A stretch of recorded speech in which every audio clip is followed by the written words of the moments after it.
Hello everyone, welcome to Smart Online Consumers, where we look at real-world scams and how you can protect yourself.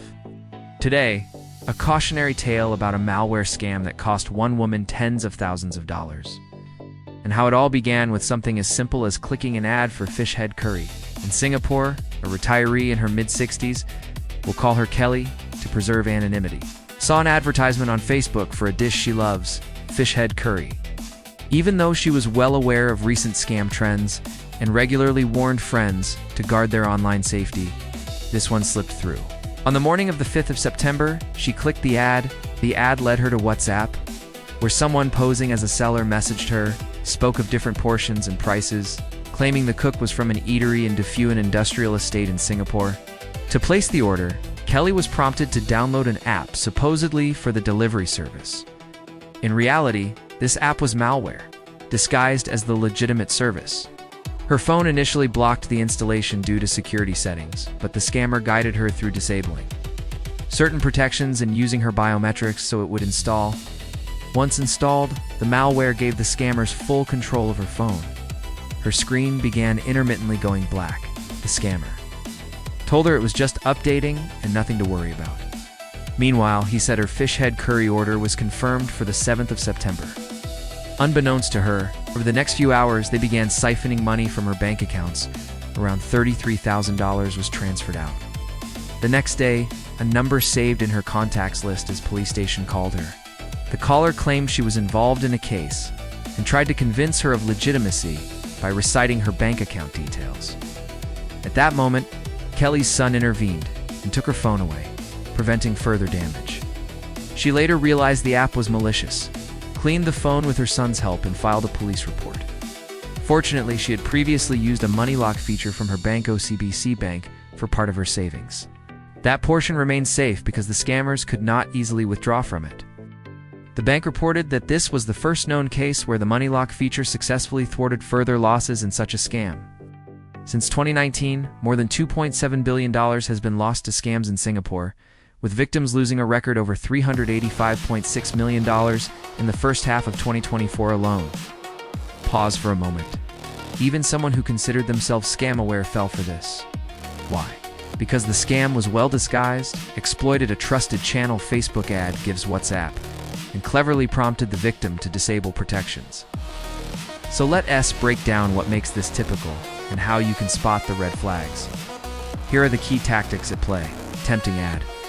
The ad was for something the victim liked, Phish head curry, lowering her guard. Social engineering. The scammer initiated via WhatsApp, creating personal interaction and trust. Malicious app download. The victim was asked to download an app disguised as legitimate, disabling security. The scammer guided her to bypass phone protections and use biometrics. Full device control. Once installed, malware-enabled takeover of the phone, giving the scammers access to her accounts. Follow-up impersonation. The police station call added fear and urgency. Partial protection via bank. Thankfully, the money lock prevented further loss, but the initial loss was large. Now, beyond this case, it's useful to talk about the types of scams that commonly lead to losses and how they do so. When you understand the patterns, you're better equipped to spot them. Common scam types. Malware disguised as an app or link. You click a link or download an app, thinking it's a service, but it contains malicious code. Once installed, it can access your data, control your device, or facilitate money transfers. Phishing via chat, WhatsApp, social media. Scammers impersonate trusted services, send you links to download apps or enter credentials. Fake payment or order scams. You respond to a tempting ad.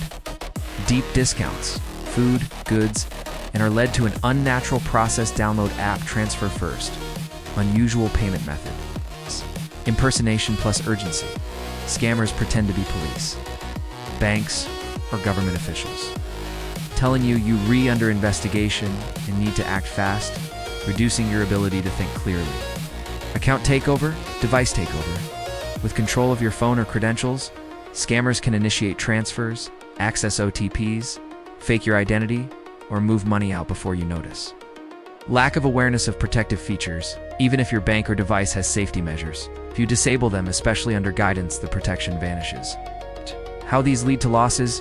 You disable your own safeguards. thinking you are following instructions. Malware silently acts while you believe everything is normal, the screen going black in Kelly's case. Scammers exploit your contact list. Trust network police stations saved contact. Money is moved quickly before you realize. Once funds leave, recovery is very hard. Even with help, the loss may be irreversible. So what can you do? Here are action points for viewers to protect themselves. 1. Be extremely cautious with ads, especially on social media. If something seems too good or leads to a download, pause and verify independently. 2. Never disable security settings at someone's request. If someone tells you to bypass your phone as protections, that's a major red flag. 3. Download apps only from trusted sources. App Store's verified publisher, no prompting from chat links. Check the legitimacy of chat's calls. If it's a cold contact, even if they claim to be police or bank. 5. Use bank safety features. If your bank offers money lock or similar, adopt it. Splitting funds, keeping some in protected mode is wise, as in Kelly's case, it prevented further theft. 6. Keep software and OS updated. A secure device reduces vulnerability to malware. 7. Educate family, friends, especially older friends or relatives who might be less tech-savvy. 8. Report suspicious activity quickly. Contact your bank. File a police report. The sooner you act, the better the chance of mitigation. In summary, this was an AT, just a bad ad. It was a layered scam that exploited human trust. Apps, device permissions, social networks, financial systems. The key takeaway? No matter how aware you are, scammers will keep innovating. Stay alert, assume risk, verify everything, and protect your devices and your money. Thanks for watching, Smart Online Consumers. If you found this helpful, please like, share, and subscribe. And stay tuned for our next episode, where we all dive into another real-life scam case and what you can do about it. Stay safe online out there.